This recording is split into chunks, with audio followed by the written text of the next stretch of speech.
Bonjour Adrien. Bonjour Cécile, bonjour à tous. On va commencer avec l'hebdo de Sèvres et Maine qui nous parle d'une pénurie d'eau qui inquiète les professionnels. L'automne et l'hiver ont été particulièrement secs.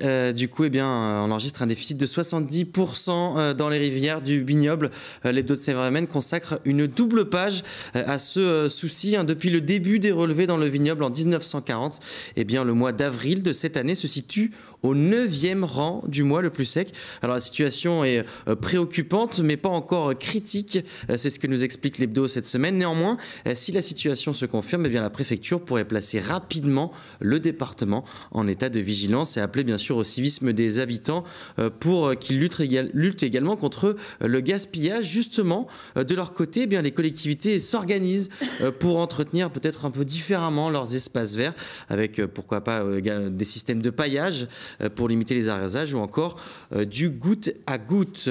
L'hebdo de Sèvres et Maine qui propose également cette semaine une rencontre avec cette femme Angélique Clavier installée à Cugans. C'est une kinésologue qui fait partie des 60 traductrices de bébés certifiées en France. Alors c'est une approche québécoise qui consiste à mettre des mots MOTS sur des mots MAUX. Elle utilise le dialogue du corps pour aller chercher la mémoire liée au traumatisme. Alors si vous voulez faire appel à ces services, faites attention puisque elle est très demandée dans la région.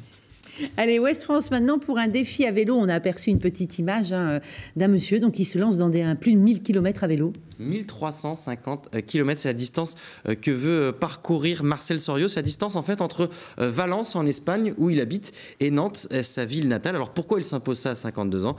Pour prouver qu'à son âge, il est encore au top, qu'il n'est pas fini parce que cet homme, Marcel Soriot, est au chômage depuis 1 an désormais. Alors pourtant, c'est un touche-à-tout, électromécanicien de formation.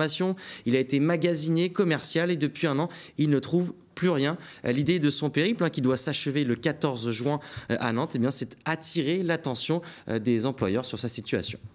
Merci Adrien. C'est terminé ? Non, on a encore Presse Océan à suivre. Presse Océan, pardon. Ah oui, du Quidditch en plus, Harry Potter, tout ça, j'adore. En plus, une Nantaise qui a été sélectionnée dans l'équipe de France. Elle s'appelle Tiffaine Pasquereau. Vous la voyez ici à l'image. Et c'est la première Nantaise à être sélectionnée dans une équipe de France. Alors le Quidditch, rapidement, c'est une pratique qui mélange le handball, le rugby et la balle aux prisonniers. Cette carquefolienne de 21 ans est la première à être sélectionnée. Elle va participer aux European Games d'Oslo. Ce sera cet été. Et on rappelle que dans la vraie vie, dans le Quidditch, on ne vole pas sur des balais. Merci Adrien.